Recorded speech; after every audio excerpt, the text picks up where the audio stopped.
So, hello and welcome to my presentation video on test number 2 for business and family law. So, part 1, discrimination.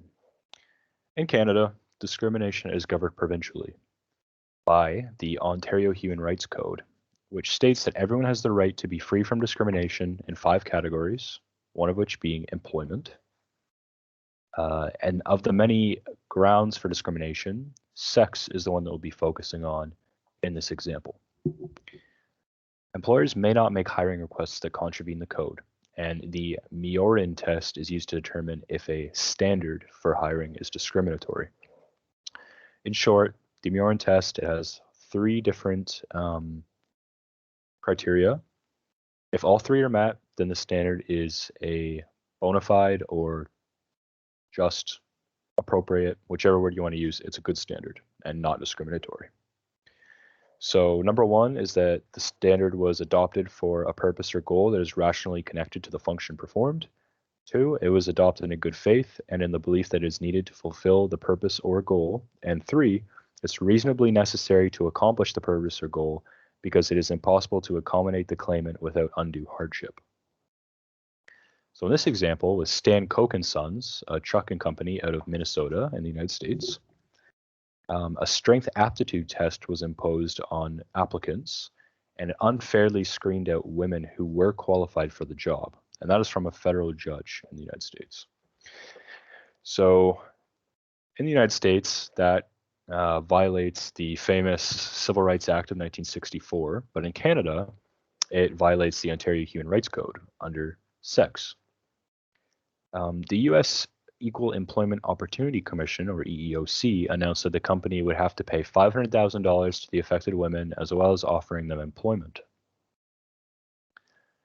The test was found not related and consistent with business necessity, and that goes back to that Miorin test that I explained earlier. So since the test was not related to the business and it wasn't necessary, that's what makes it discriminatory. A similar case was also one against a trucking company in Iowa that used the same test developed by the same company. And in my opinion, the $500,000 and work that was awarded to the women are enough accommodations for what they had to go through.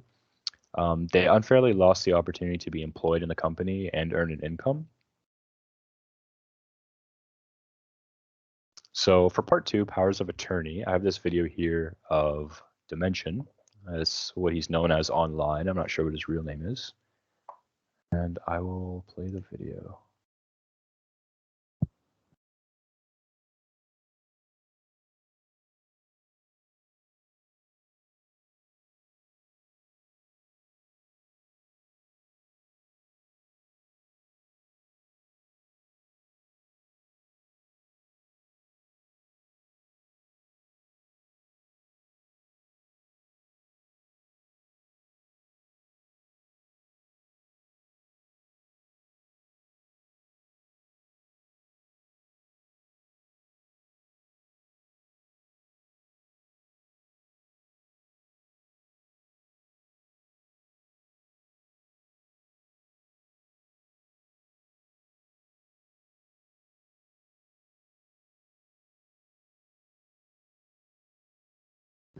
Okay, so I hope you enjoyed that video.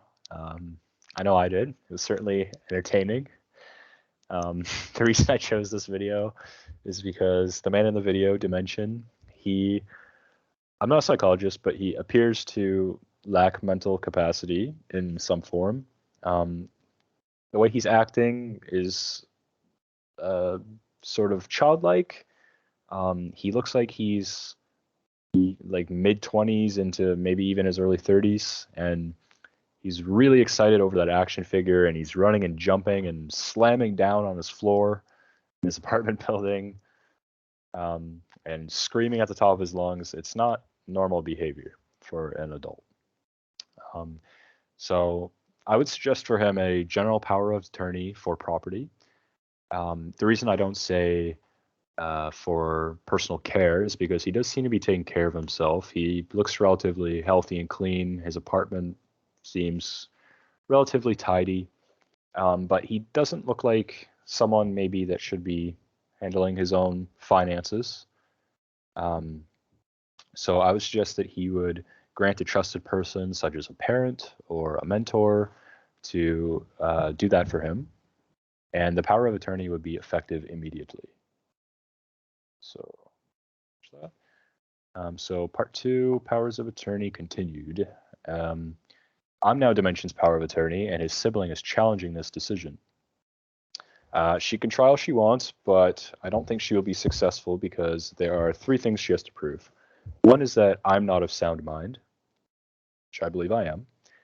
2 is that I'm not willing to assume the role, which I am.